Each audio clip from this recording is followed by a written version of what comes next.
Hello and welcome to Lexi's Healthy Dynamic Life. On today's podcast episode, we are bringing back our fabulous guest, Dani, aka Fit Fruit Queen, for an in-depth, deep dive interview. Thank you so much for joining us again, Dani. Thanks for having me back, Lexi. Yay! And where are you calling in from? I currently live in Oregon. Is it lovely? Is it lovely? Is that what you said? Is it lovely? Today, yes, the sun is out. So it's been really nice, actually, the weather. And we did have some fires just recently. So the smoke is cleared and everything's clearing up. And so it's nice. Yeah, the sun is out. It's not rained yet, which is coming. It's coming. And then it gets a little dreary because I really like to get out in the sun, but I get it in the summer and then I do just well, just fine in the winter. Awesome. And have you always lived in Oregon? No, I've lived here for about 6 years now. When I graduated with my master's degree as a nurse practitioner, I got my first job here as a nurse practitioner. And prior to that, I lived in Salt Lake City, Utah, since I was about 12 years old. And then before that, I was born and raised in California, just outside of San Francisco. Nice. So you're a West Coast gal. Yep, always been on the West Coast. Awesome. Well, tell us a little bit about your journey to healing, to raw foods, to being the fit fruit queen that you are. So I guess that I should start at the very beginning. So my mother was very, very health conscious. So I was raised vegetarian. So we never had any meat. We did have some dairy and some eggs in my life growing up, but I found out really quickly that I was lactose intolerant. So I have this love-hate relationship with dairy because, it tastes good and I kept trying to go for it and it would really, really strongly be telling me don't eat it. And so I was raised like that. And then when I was, about 18, 19, I think is when I got my first place on my own. And so I rebelled. And, I ate all of the things that I wasn't allowed to eat when I was growing up, So I cereal with sugar in it. And I did actually try some animal products. And I was really grateful for that upbringing because it was just not meant for me. I never developed a taste for it. So I slowly and surely went back into a more healthier lifestyle. And it took my grandma passing away. She passed away when I was 20 for me to really start focusing on the health aspect of everything all on my own. So I started looking into, she passed away from a massive coronary artery disease, like a huge heart attack. And she was really young. She was only in her 60s. And I know that my also maternal grandpa passed away in his 40s from a massive heart attack. So it kind of made me really nervous. And I was thinking, I never want to see that or do, have any of those diseases later in my life because of the family history and such. So I really started looking into nutrition on my own. And I kind of tried all the things. I've even tried raw vegan a few times, but I was always doing the gourmet approach and trying to make all these fancy meals and they were higher fat. And it just seemed like I was always in the kitchen and I wasn't seeing any results. And so it was just frustrating. And so I didn't do that. And then I've been on and off. I tried vegan because there's a lot of good studies on, how being vegan can help you prevent having some certain types of diseases or even reverse some that you have. So I was on and off different types of veganism and just all the different diet and lifestyle. And I didn't stumble upon the fruitarian part of being raw vegan until after I had my son. I gained about 40 pounds with my pregnancy, which is totally normal. But after my pregnancy, I stayed exactly the same. I wasn't able to lose any of the weight. And I was really frustrated because it had never been something it was really easy for me to just usually be pretty fit. And so after I had him, I was really, it wasn't just the weight too, it was severe digestive distress, even though I was eating a vegan diet at the time. And the vegan diet I've been eating for years without issues, it was causing me massive distress. Like my stomach was so full and bloated that I couldn't do my yoga practice anymore because I couldn't bend over at all. I couldn't do child's pose. It was excruciating.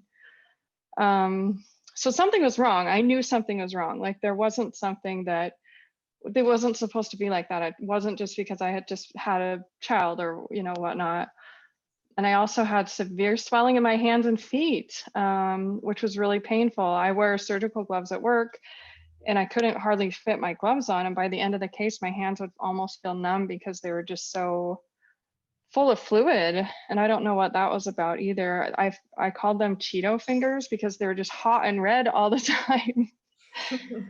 So I knew something was wrong, and I went to traditional medical doctors. I went to, you know, holistic route. I went to chiropractors and gurus, and I had acupuncture done and all the stuff, and it just, nothing was doing anything for me. So, you know, you do your own research, you start looking into stuff on your own. And I actually started reading, I got into the medical medium phenomenon and read one of his books. And the first one was Life-Changing Foods. And he talked about fruit. And it was just like, duh, like really, like fruit is amazing. And it just reminded me, why am I been afraid of fruit? You know, why is it, you know, I was always putting like a half a banana in my green smoothie, or, you know, trying to limit that because you don't want all that sugar. And it was just so like enlightening to be on that, you know, fruity path. So I started incorporating a lot more raw foods and fruit in particular into my diet at that time. And instantly within the first, you know, month, I think I lost 10 pounds, you know, it just like, and I think it was probably all water. It just like fell off of me without any other effort. I didn't change anything else. It was just adding more foods in. So I I plateaued though, because, you know, I really like cooked food. And I don't think that that was where I needed to be at as far as my healing. So I got frustrated again, and my digestive symptoms didn't get a whole lot better. It was just the weight loss at that current point. So I kept doing some research, and I started following people that were eating more of the completely raw vegan lifestyle. And I read a bunch of books on it, and I watched countless YouTube videos, and it just resonated with me so much. It just made so much sense. There was no other option. It didn't seem like, you know, it seemed like that's what it was. And I tried it, and I'd been skeptical because I had tried the raw vegan thing before, you know, and it just didn't work. And it was magical. I just ate fruit, a lot of it, you know, and greens. And then if I wanted to, you know, I could make these fancy meals at the end of the night or whatnot. And I started to, you know, follow more people and download their recipe books and start. And, you know, it was just amazing, all of the abundance that came into my life at that point, because it had felt so restrictive at that point. You know, I can't have this, I can't have that, I don't want to add that, I don't want too many calories, don't eat too much, eat more of this, don't eat that, supplement with this. It just eliminated everything. It just became so much more clear, and it just made so much sense. And so I never looked back. I just went, it was almost like cold turkey. I just went overnight, and it actually took me about 13 months to lose the rest of the 30 pounds that I had, which is fine because, you know, I eat a lot of food. So I wasn't always in a calorie deficit. And I think having kind of a slow weight loss is good because it's easier to keep off for some in that way if they do that. And my digestive symptoms got a lot better. I was able to start practicing yoga again, and the swelling in my hands and feet went away, and just everything cleared up. You know, every time I look in the mirror, I feel like I look younger and younger every year that I've been doing this. It's amazing. It's actually shocking sometimes to see that. So I've noticed a lot of changes since doing that already. And I don't plan on looking back at this point. Yeah. And you said you keep looking younger and younger. How young are you? I turned 40 this year. Happy birthday. Thank you. What did you do to celebrate? Did you eat fruit or another choice? Well, this year, due to the quarantine, I had this big, fabulous party planned out. You know, I thought it was a really big deal. I wanted to have a big thing and have a disco party and go all out, and it didn't happen. So I ended up just having a little small gathering with a group of my close friends at my house, and that was good. And yeah, I can't even remember what. Oh, so we went up to Bend, which is really close to my house, and there's cabins up there that you can rent. And so I went up there and I had the little gathering, and we made raw vegan enchiladas, and we made raw vegan cheesecake. And I didn't have to make any of it, actually. It was made for me, which was my birthday wish. I'm like, I don't want to make the food. Not that I don't like it, but sometimes I really like food prepared for me. And so we had a ton of fruit. That's always, I just bring a crate of fruit with me. And then we have the fancy meals, for dinner or whatnot, to celebrate. So that was really fun. We went roller skating and just didn't do a whole lot, which is actually a nice break. That sounds fabulous. And what might be in a raw vegan enchilada? I think that the tortilla was, I think it was like flax and squash or something like that, and a little bit of seasonings and stuff to make it have some spice. And then you dehydrate that to make it into like a flexible tortilla type. And then the insides were mainly, I guess you would think of like salsa toppings. And then you can kind of pulse up some walnuts or pecans or something like that to make kind of like a taco meat, and you season it just the same. And honestly, it doesn't taste any different. Not that I know a lot about eating meat, but the spices are there, so it tastes just as good to me. And then you can make kind of like a cashew sour cream to go on top. And if you eat nutritional yeast, you can always make it kind of cheesy. Red peppers kind of help make it a little bit cheesy too. And then just mash up avocado and have a quick little guacamole on top. Pretty easy. Sounds fancy, but it doesn't have to be that, complicated. Hmm.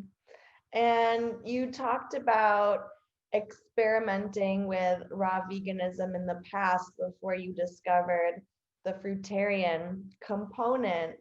What differences do you notice, if any, between eating the raw gourmet treats versus the simple meals like fruit?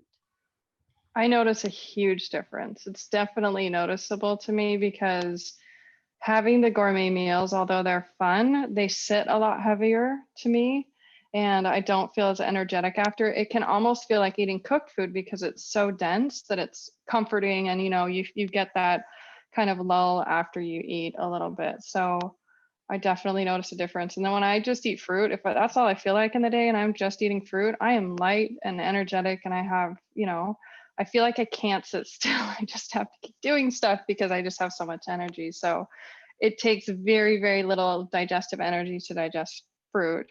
So that releases all that extra energy for me to have to do all the things I do in a day. How do you ensure that you're able to get a restful night of sleep? So I have a routine that I try to stick with. It's hard for me in my line of work because I'm on call about 7 or 8 nights of the month. And so I never know when my pager is going to go off. But when I'm not on call, I like to go to bed at a certain time. I try to go to bed at 9 o'clock. I try to do a meditation before I go to bed. And it's like a restful sleep meditation. And then I try to wake up at the same time every day, if possible, so that my body's kind of in that rhythm to where it's ready to go to bed and wake up at those times. So that's what I've set out for myself. And you mentioned that what led to this journey was the weight gain associated with your pregnancy, but also the digestive distress and bloating and the swelling of your hands and feet. What do you think led to that? I honestly am not sure. Um,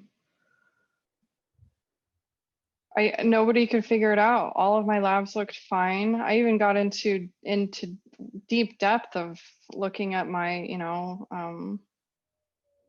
don't know what they're called, minerals and electrolytes and omegas and all the things, to see if there was just something that was not quite right. And there was never an answer. So I went to raw vegan consultants too, and they were like, I don't know, eat more fruit. I'm like, that's all I eat. I don't know. But when I actually met with a fasting supervisor, and he was telling me that some of the times that digestive distress can be because you're rehydrating old material that's been in your digestive system for a really long time. So it can get uncomfortable and get bloated. And so while it's rehydrating, it kind of swells up in your abdomen, and then hopefully breaks down and gets released, and so you can pass it. But oftentimes it's stuff that's been in there for a really long time, and it takes a long time to get out. And what would you recommend for someone who might be experiencing that bloating that's associated with, gosh, it's so crazy to imagine just stuff hanging out in the intestines for who knows how long, Yes. and just to release that and let it pass. What recommendations would you share? I mean, to give your digestive system the best chance, definitely fruit. And if you want to go farther into it, if you're having as severe issues as me, or I would look into doing something like a juice cleanse or water fast or something like that to really give your digestive system a break, because that will help it get in there and like clean itself out. Because in all honesty, it's not really the foods that we take in that do any healing for us, it's our bodies.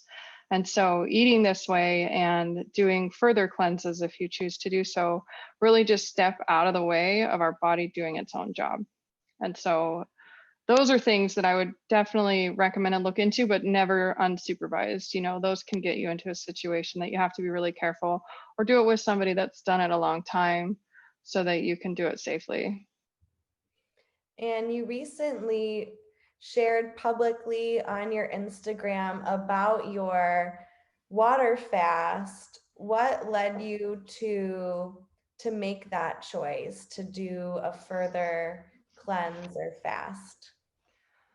So I was about a year into my raw journey, and I was still feeling a little bit of the digestive stuff and the swelling in my hands and feet. It wasn't all the way gone, but so it was still really annoying. I would eat, a meal, and then I would still feel that bloatedness after every meal. And I said, I just don't feel like I should be doing this after every single time that I eat. So I was trying to look into supplements and what can I add and what should I do and what cleanses should I get on and all of this stuff, and add.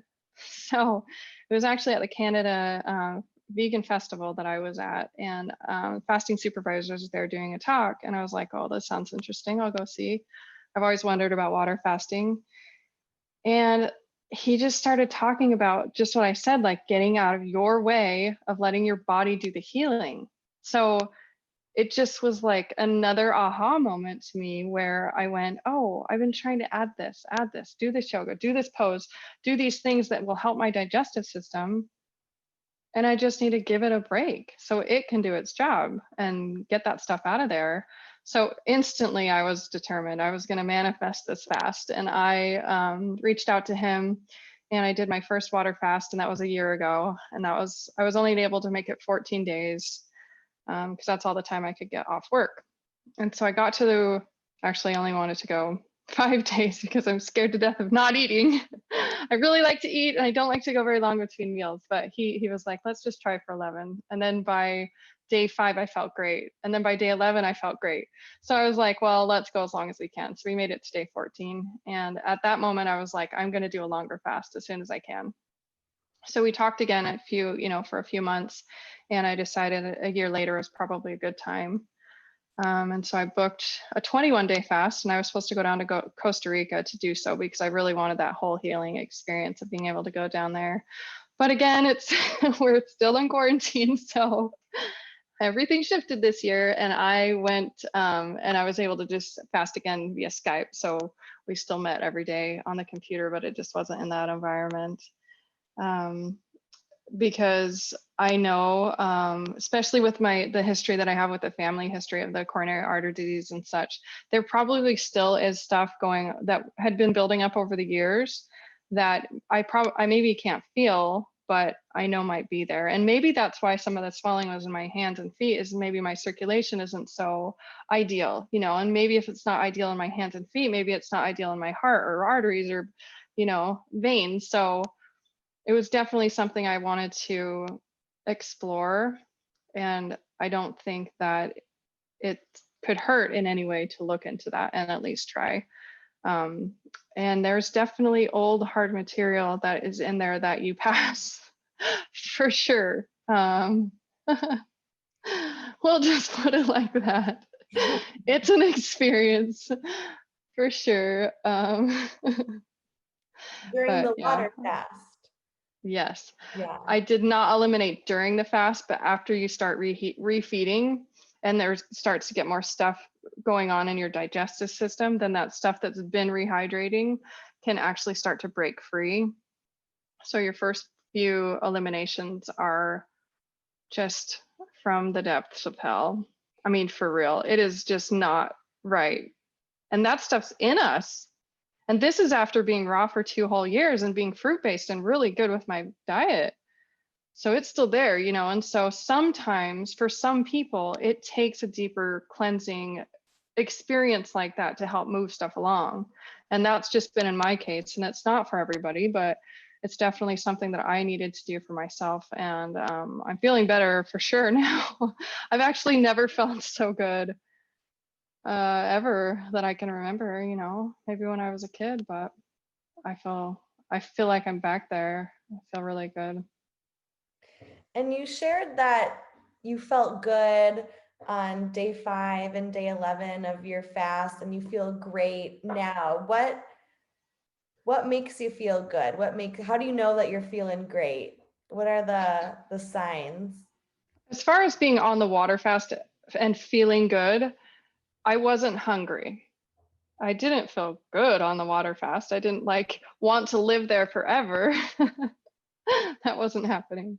I didn't feel like I wanted to stop my water fast. I felt like it was tolerable and I was healing and everything was fine. You know, now that I'm done and I'm refeeding, which is my favorite part, getting to eat food, I feel almost like high on life. Like things are happening in my life all the time. And I'm human, I'll get upset, but it takes me not very much time at all. And I'm just happy again, you know? And there are things that have been happening. I'm like, I don't know, I'm smiling and laughing right now because I should be crying and in the corner, like in fetal position, but I'm okay. And I feel good and I can't stop dancing and everything makes me happy. I went back to work and my pager didn't bother me. Just things that were always making, you know, that I was allowing to make me be in a bad mood weren't affecting me anymore. It just didn't matter because there were so many more important things, which is just, you know, feeling happy all the time. It's I don't even know how to describe it. It's really like a high. You're kind of just high on life, you know? Yeah. And what do you think attributes to that sense of zest for life or feeling high on life? Do you think that it's the fruit sugar? Do you think the clean body has led you to incorporate some meditative or gratitude practices? Or what's the factor that's contributing to this overall feeling of greatness? I don't think that it's necessarily the fruit sugar, but it has to do with just the beauty and vibrancy and life that comes out of fruit that just translate into your every cell. If that's what you're eating, then that's what all of your cells are made up of, you know? And the further and further you get down the path, the cleaner and cleaner you get, the more and more I think that you can start feeling that. And you can let go of all that old garbage, literally in some cases, and just start bringing in all those high vibrations. You know, if I were to go and eat the raw vegan enchiladas right now, I know I would get low, but I've been staying really, really high fruit right now and just very simple greens. And it's just really high vibing on that end. Yeah, for sure. And when you say that you add some greens, what does that look like? And how do you incorporate that into a fruitarian diet? That's my current diet. Just because after you fast, you should stick with very high water content fruits if you're able to. It just your body's continuing to cleanse and heal. It's not done. So especially on like an extended water fast. So after, if you stick with mono meals, simple meals of just one fruit, and just add in simple baby greens that, you know, that are really easy to digest with the fruit, then that's what, you know, my fasting supervisor recommends. So I'm sticking with that. But to me, I love greens so much. So it's a big salad at the end of the night for sure. Like a really, really big salad. I'll eat, I don't know, if you get those containers at the store of salads, it's probably 2 or 3 of them at least, you know, and I just shred it up. And then I've been putting tomatoes, avocado, and cucumber on it. And that's my big salad. Or sometimes throughout the day with a fruit meal, I will eat either sprouts or just another pile of greens. Like I just like to eat a bite of fruit and then eat, you know, a few leaves. And it's very extreme, I understand, for a lot of people, because there's no dressing, there's no fanciness, there isn't anything going on with it. And I do like all of those things in my diet and life because it makes things interesting, you know. But I feel really good doing this right now and I'm not bored with it and I don't feel restricted. So I'm sticking with it at this point. And when you talk about your giant salad of 2 or 3 containers worth of greens, how long does it take you to consume that? A good 35 to 40 minutes for sure. And hopefully we can find 30 to 45 minutes a day to eat. But for some people that really lead an on-the-go lifestyle, maybe driving around or flying around, do you have any tips or tricks? I know you're really busy too. You're on the floor and you might not have a lot of time to eat a big salad. What would you do? Well, I mean, I just multitask. So I'll, you know, get my paperwork done while I'm eating my big salad or just get other things done while I am, or that's just the time that I set out for myself to have my downtime. I do like to try to be present when I eat and focus on what I'm eating and thank it for all of the nutrients and benefits that I'm getting out of it. So I do just set aside that time, but if I'm in a hurry, all of that can just go in a blender and you can make a smoothie and you can sip on a smoothie in your car as you're driving to work. You can sip on a smoothie, you know, I can't really go see my patients and have my big old smoothie, but you can make it work. You know, I can sip it on the way into work. I can sip it while I'm doing my paperwork, like I said, and there's a lot of ways that you can get that whole bulk in. Like that salad, if you were to blend it up, would probably make 32 ounces, honestly. You know, it looks huge and it is a lot of food, but if you were to even chop it really small, it's going to be a smaller salad. So you blend it up, it's going to be smaller, and that can save time chewing too.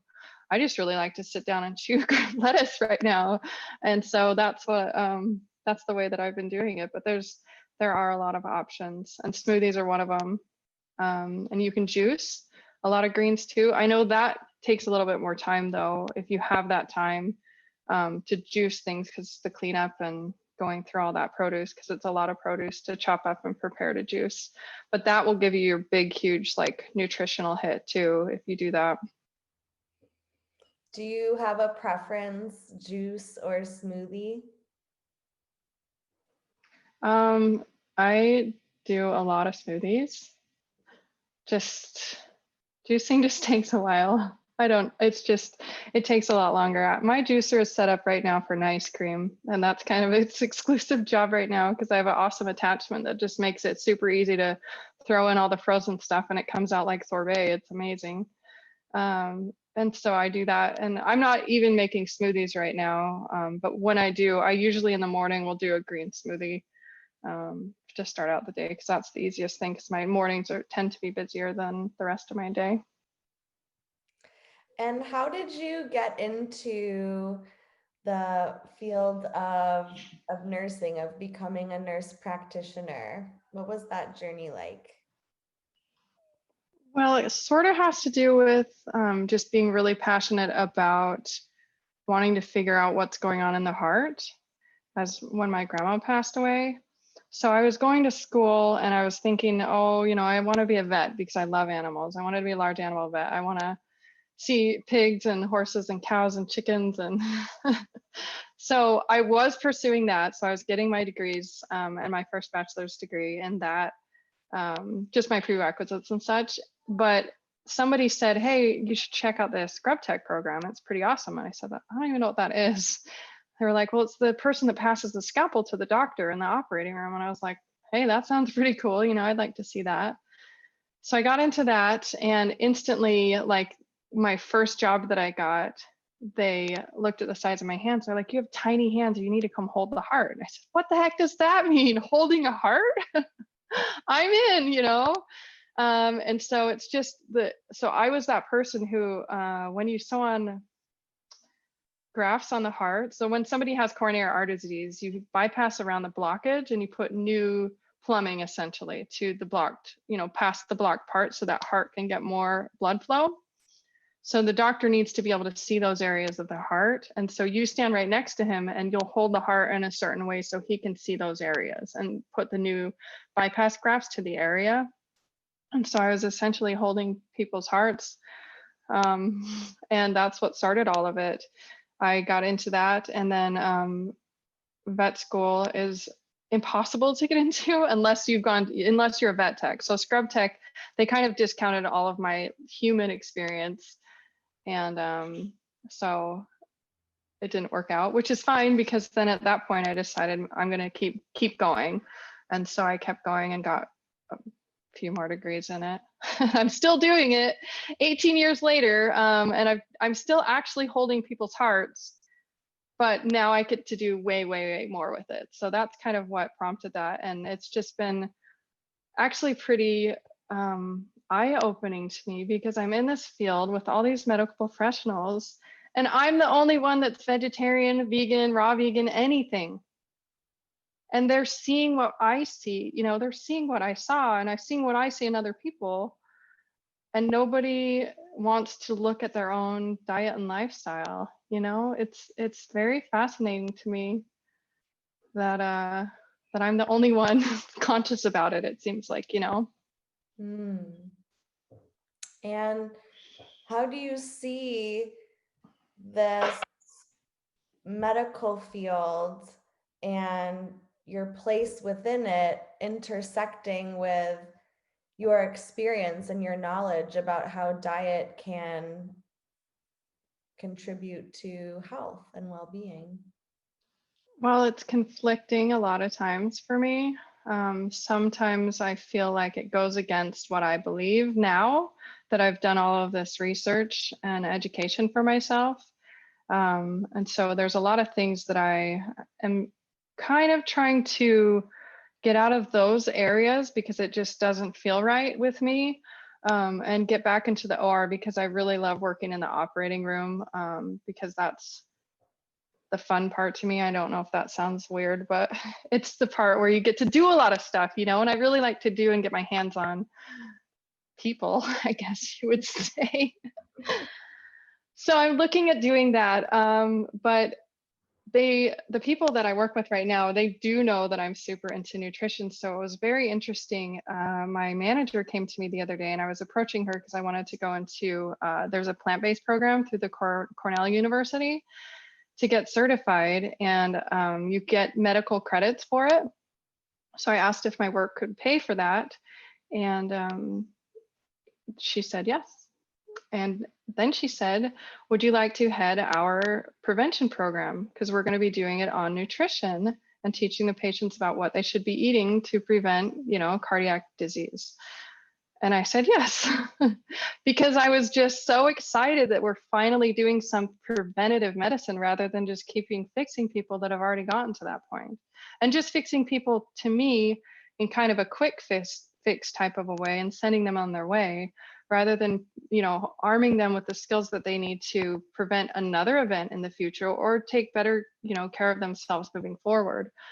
And so I said yes.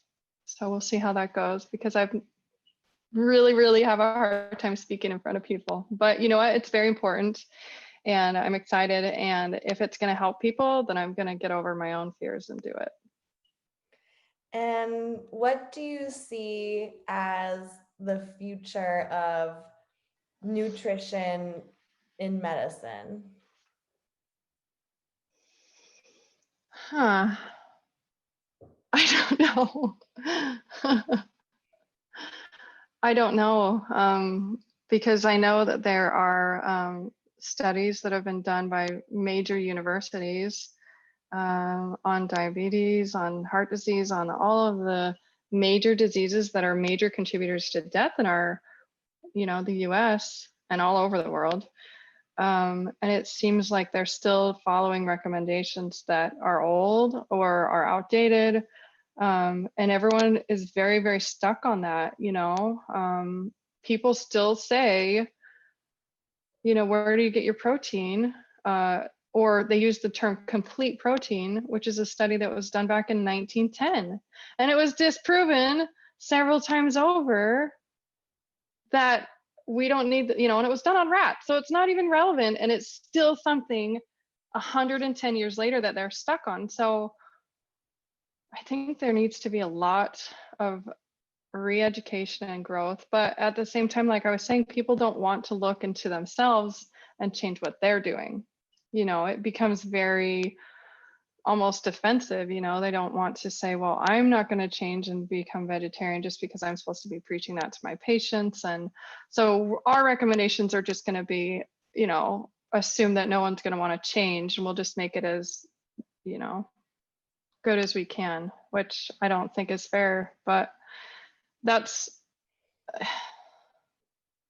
it's hard because there's all these committees and people that sit behind a desk and, not people that actually sit there and see it, that make a lot of these decisions and put a lot of these policies in place. So that's what I was talking about when I have to go to work and say some of this stuff or prescribe medication that I don't agree with at all to my patients, that it kind of leaves me not feeling whole, like I'm actually doing good for somebody, which is my whole entire point of working in the medical field, is that I want to help people.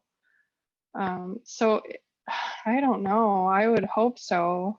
I mean, there is a trend for sure in the whole entire world of veganism and health at this current time, but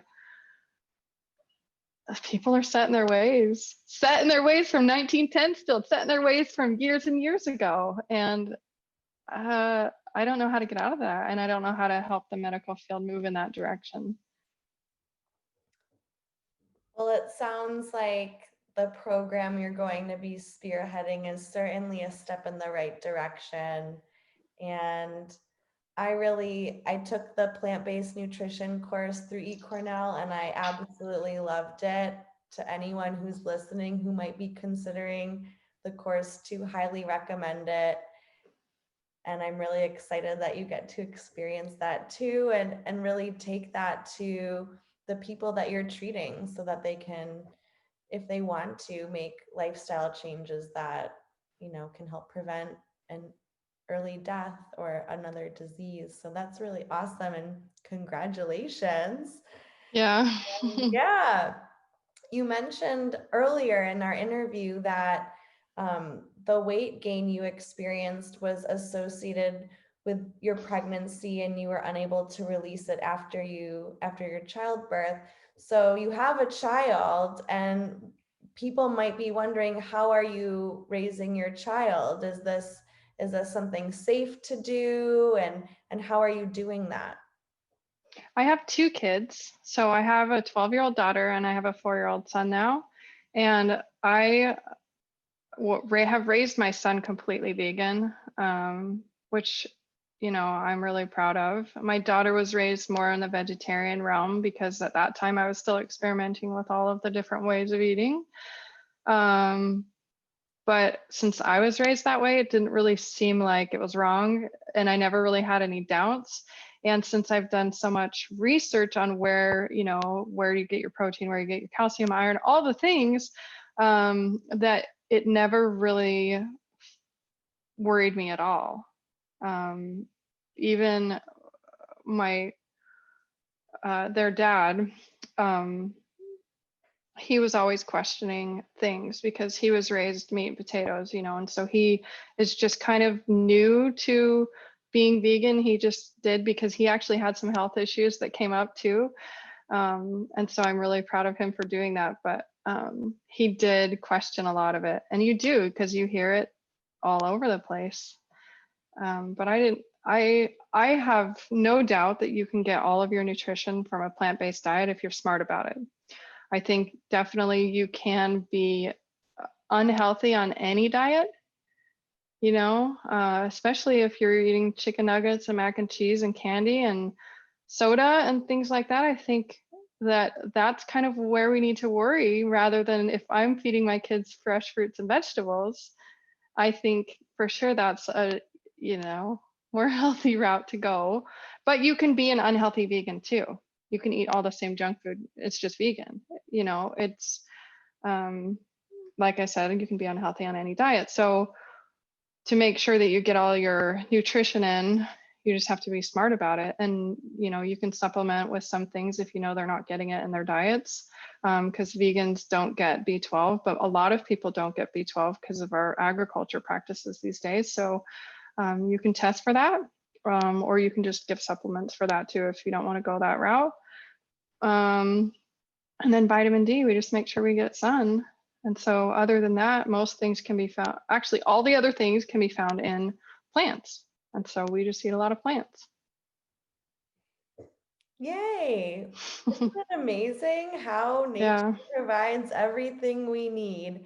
And yet it's also cool and interesting that we humans have been able to invent processes and complex foods and inventions, but sometimes it really just feels good to get back to simple living. And you said when you don't have a lot of time, just eating fruit instead of slaving away in the kitchen for a gourmet meal or a cooked meal. It can seem crazy at first that we eat a whole meal of watermelon, but when we step back and think about it, it's like, how cool is that? So what is your go-to meal if you're in a pinch or in a hurry or just running on autopilot? Like, what are you going to grab? Well, in a hurry, I would just grab a bunch of bananas, some dates, some lettuce. Those things you can just smash, in your car if you're driving. That's easy. You just peel and eat. It's the fastest food there is.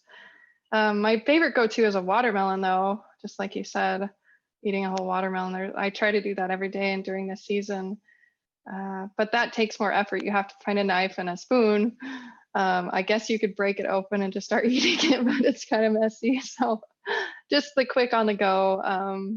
And I can't, mango you could do that with, just peel and eat that.